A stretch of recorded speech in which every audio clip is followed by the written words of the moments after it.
Last lesson, we took the Wayback Machine to find out why death. Why is all mankind born with this immutable problem? We learned that death is a debt wisely devised and powerfully imposed by Creator God as His inescapable penalty for sin.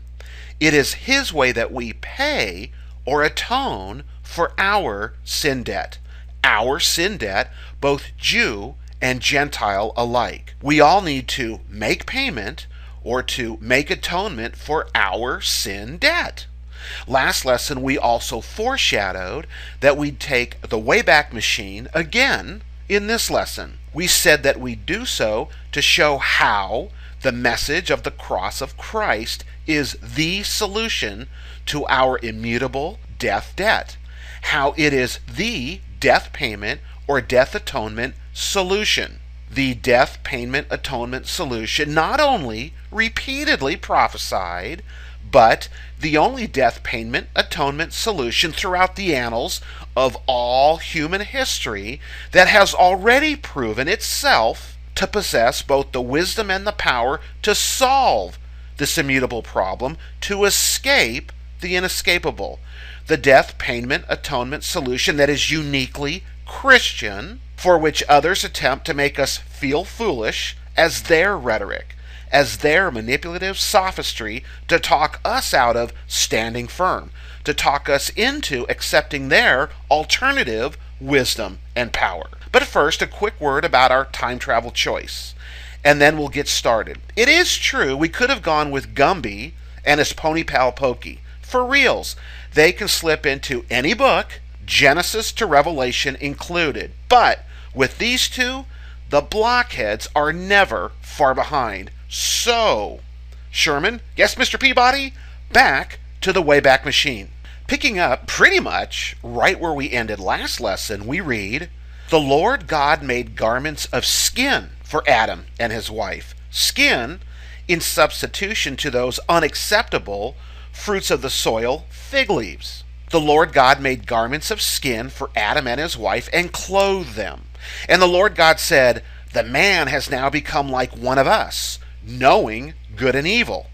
He must not be allowed to reach out his hand and take also from the tree of life and eat and live forever." So the Lord God banished him from the Garden of Eden to work the ground from which he had been taken. The out here in the fields ground, the I fight for my meals ground, the I get my back into my living ground. After he drove the man out, he placed on the east side of the Garden of Eden cherubim and a flaming sword flashing back and forth to guard the way to the tree of life. Progressing along, we read, in the course of time, Cain brought some fruits of the soil, figs maybe, as an offering to the Lord. But Abel brought, fat portions from some of the firstborn of his flock. Sacrificed? Not maybe, but most certainly. The Lord looked with favor, accepted. The Lord looked with favor on Abel and his offering, but on Cain and his offering, he did not look with favor. He did not accept. So Cain was very angry. Progressing further, we read, "The Lord God called to Moses," the human to whom God gave the Mosaic or Levitical law. "The Lord called to Moses and spoke to him from the tent of meeting." This is the tent where the Israelites met with the Lord their God. He said, "Speak to the Israelites and say to them, when any of you brings an offering to the Lord, bring as your offering an animal from either the herd or the flock. If the offering is a burnt offering from the herd, he is to offer a male without defect. He must present it at the entrance to the tent of meeting so that it will be acceptable to the Lord. He is to lay his hand on the head of the burnt offering, and it will be accepted on his behalf." In other words, it in substitution for him. And it will be accepted on his behalf to make atonement, to make payment for him. In other words, its death will atone for his sins. He is to slaughter, sacrifice. He is to slaughter the young bull before the Lord, and then Aaron's sons, the priest, shall bring the blood and sprinkle it against the altar on all sides. Progressing even more, who has believed our message? A message preached, no doubt.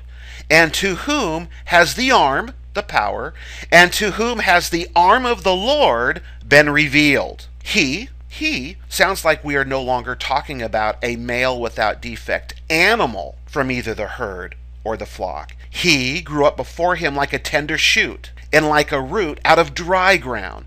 He had no beauty or majesty to attract us to him, nothing in his appearance that we would desire him. He was despised and rejected by men, a man of sorrows and familiar with suffering, like one from whom men hide their faces. He was despised, and we esteemed him not. Surely he took up our infirmities and carried our sorrows, yet we considered him stricken by God, smitten by him, afflicted.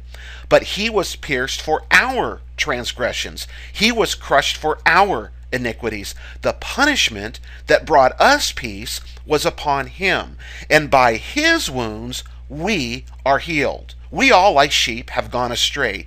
Each of us has turned to his own way, and the Lord has laid on him the iniquity of us all. So how is the message of the cross of Christ the death payment solution? How is it so? What did our progression through prophecy and history reveal? Let me think. It's substitution, you big dummy blockhead. Why, I never. Oh, I bet you have. I bet you have seen the wisdom, and you have seen the power in the substitution that others have seen as foolishness. In fact, next lesson will progress to the statement that God, who is throwing down the gauntlet in these verses, don't forget, it's upon the non-foolish, wise, intelligent, scholarly philosopher to wax eloquent some wiser and more powerful alternative to God's solution of substituting a qualified someone to die in your place, to accept their death payment atonement on your behalf. But back to the verse. God was pleased through the foolishness of what was preached to save from what? From perishing, from death, to save those who believe. It's a foolishness to which you and I are standing firm, not backing down, but fighting the good fight, no matter how slick-willy, worldly wise, intelligent, scholarly, or philosophical the adversary who seeks to talk us out of it in order to accept some alternative hooey of theirs.